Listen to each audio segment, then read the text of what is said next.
Hello दोस्तों। तो आज का जो अपना ये टॉपिक है, मैं कुछ वर्ड के बारे में बात करूंगा यहाँ पर, जो कि आप 11th में देखेंगे। कुछ वर्ड जो अकाउंटेंसी में यूज होते हैं, आपके लेखाक्रम जो बुक होता है उस बुक में आपका कुछ वर्ड ये यूज होता है। क्या क्या वर्ड है थोड़ा सा देखते हैं। एक होता है आपका ड्राइंग, कैपिटल, इसको हिंदी में कहते हैं हम लोग पूंजी, इसको कहते हैं हम लोग आहरण। ठीक है, पूंजी आहरण। एक होता है परचेज, हिंदी में कहते हैं इसको क्रय। सेल, इसको कहते हैं हम लोग विक्रय। ठीक है, तो ये कैपिटल, ड्राइंग, परचेज, सेल। अब ये 3-4 वर्ड जो हैं इसको मैं थोड़ा सा समझने की कोशिश करूंगा कि ये सब क्या होते हैं। आप ऐसा मान लीजिए कि फर्स्ट क्लास, सेकंड क्लास, आप 11th वालों का आप ये सब चीज़ पढ़ने को मिलेगा। अकाउंटिंग टर्म के नाम से ये चैप्टर है अपना, अकाउंटिंग टर्म। बहुत सारे ऐसे वर्ड आपको उसमें पढ़ाए जाते हैं। तो मैं कुछ वर्ड अभी लेकर के आया हूँ, फिर आगे आने वाले वीडियो में आपको ऐसे ही सिलसिलेवार तरीके से आपको कुछ मतलब ये बातें बताया जाता रहेगा। ठीक है, तो पहला देखते हैं पूंजी, यानी कि कैपिटल। ये कैपिटल क्या होता है? कहता है मान के चलिए ये बंदा कोई ऑनर है, एंटरप्रेन्योर कह सकते हैं, बिजनेसमैन कह सकते हैं, और ये इनका बिजनेस है। ये क्या है? इनका बिजनेस है। तो कहता है इस बिजनेस में जब ये बंदा, ये मोनू सोनू जो भी कुछ है, गोनू जो भी आप मान लो, कोई भी बंदा नाम हो, तो कहता है ये बंदा जब पैसे लगाता है इस बिजनेस में, तो क्या होता है? इस बिजनेस के पास क्या आता है? पैसा आता है। इसके पास क्या होगा? जब ये पैसा इसमें लगाया अपने बिजनेस में, इसके पास क्या आया? इसके पास आया कैश। इसके पास क्या आया? यानी बिजनेस के पास क्या आया? कैश आया। और इसके साथ साथ बिजनेस के पास एक और भी चीज जाता है जिसको क्या कहते हैं हम लोग? लायबिलिटीज।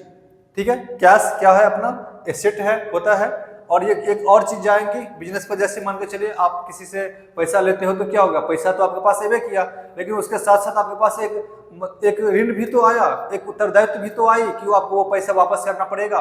तो कहते हैं ठीक इसी तरीके से ये जो बंदा पैसा दिया है बिजनेस को, तो बिजनेस पर भी पैसा तो बिजनेस में गया, लेकिन उसके साथ साथ एक ऋण वाली कंडीशन भी आई, एक उनके पास एक लायबिलिटीज भी आया, एक दायित्व भी आया इनके पास, जिसको हम क्या कहते हैं? कैपिटल।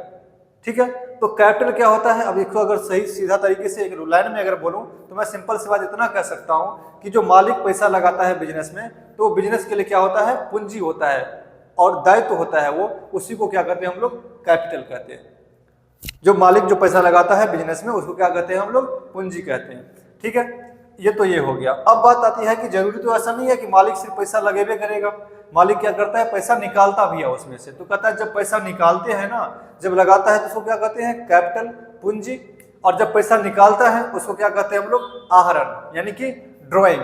ठीक है, तो मालिक जब पैसा लगाता है उसको कैपिटल, जब निकालता है तो उसको ड्राइंग। तो ये दोनों वर्ड तो आपको क्लियर हो गए होंगे। अब बात आती है परचेज और सेल की। नॉर्मल भाषा में अगर देखें, आपको पता चल गया कुछ सामान जो खरीदते हैं उसको परचेज कहते होंगे, कुछ सामान अगर बेचते हैं उसको सेल कहते होंगे, लेकिन ऐसा बात नहीं है। यहाँ पर एक वर्ड और लिख लीजिए, गुड्स। इसको हिंदी में क्या कहते हैं? माल। तो एक वर्ड और मैंने लिख दिया यहाँ पर गुड्स का। तो अब ये क्या होते हैं? कहता है मान कर चलिए एक कोई दुकान है, कोई व्यवसाय है, या मान कर चलिए एक शोरूम है फैन का। ठीक है, तो फैन के शोरूम में क्या बनते होंगे? बेंच डेस्क तो बनता नहीं होगा, वहां पर फैन ही बनता होगा। और फैन को ही मतलब शोरूम है तो वहां पे फैन का सेल और मतलब खरीदना बेचना लगा रहता होगा। ठीक है, तो अब बात यहाँ पर ये करते हैं कि जिस भी दुकान के उसके नेचर पर जाइए। अगर मान के चले फैन का दुकान है तो उसमें फैन परचेज करना, सेल करना, तो वो जो जिस चीज का वो दुकान है, जो उसका काम है, जिस चीज में वो डीलिंग करता है, बेचता खरीदता है, वो उस दुकान वाले के लिए क्या हो जाएगा? गुड्स हो जाएगा। ठीक है, जैसे मान के चलिए फैन के बारे में बोला, किराना दुकान, तो वहां पर और क्या सामान सब मिलता है? चावल, गेहूं, आटा, जो भी कुछ रहता है, तो वो उनके किराना दुकान वाले के लिए गुड्स हो जाएगा। आप एक मान के चलिए फर्नीचर दुकान में चले जाइए तो वहां पर चेयर वगैरह सब जो भी फर्नीचर का आइटम है वो उनके लिए गुड्स हो जाएंगे। तो मेरा कहने का मतलब यह है कि गुड्स क्या होगा? अगर एक लाइन में बोलूं तो गुड्स वो होगा जिस चीज का कोई आदमी बंदा दुकान करता है, जिसका जो बिजनेस रहता है, उस बिजनेस में जिसको परचेज सेल करता है, जिसको खरीद बेच करता है, उसको क्या कहेंगे? हम गुड्स कहेंगे। तो अब यहाँ पे ये भी बात क्लियर हो गई कि गुड्स कहेंगे किसको? तो ये तो मैंने बता दिया आपको। अब परचेज सेल का क्या बात होगा, कहता है जो सामान जो गुड्स होते हैं ना, यानी जिस चीज का मैं बिजनेस कर रहा होता हूँ उसको अगर मैं क्रय करूंगा यानी परचेज करूंगा तो उसको क्या कहूंगा, मैं परचेज कहूंगा। और जब मैं उसको बेचूंगा तो उसको क्या कहूंगा, मैं सेल कहूंगा। तो आप कहिए, आप थोड़ा सा ये दिमाग लगाइए, अगर क्या आपका एक क्वेश्चन होगा, सर एक चीज बताइए कि मान कर चलिए मेरा दुकान है किराना वाला दुकान, और मैं वहां उस किराने वाले दुकान पर एक चेयर लगाता हूं या बेंच लगाता हूं, तो क्या वो गुड्स में नहीं आएगा? तो बिल्कुल नहीं आएगा वो गुड्स में। क्यों? क्योंकि उसका काम खरीदना बेचना थोड़े है डेस्क का या कुर्सी का। उसका काम खरीदना बेचना कौन सा है? चावल, गेहूं, आटा, जो भी कुछ है उनके दुकान में, किराना दुकान के लिए। तो कहते हैं उनके लिए वो क्या हो जाएगा, एसेट हो जाएगा, ना कि गुड्स होंगे। गुड्स सिर्फ वही होगा जिसका वो परचेज सेल करता है, जिसका खरीद बेच करता है, जिससे उसकी प्रॉफिट कमाता है, ठीक है, उसको गुड्स कहेंगे।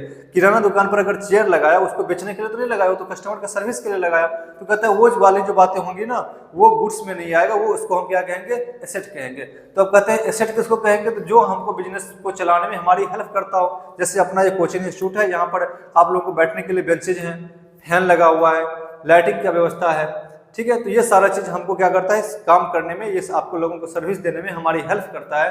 तो ये सब चीज हमारे लिए क्या हो जाएंगी, एसेट हो जाएंगे, ठीक है। तो ये 4-5 वर्ड मैंने अभी समझाने की कोशिश किया है।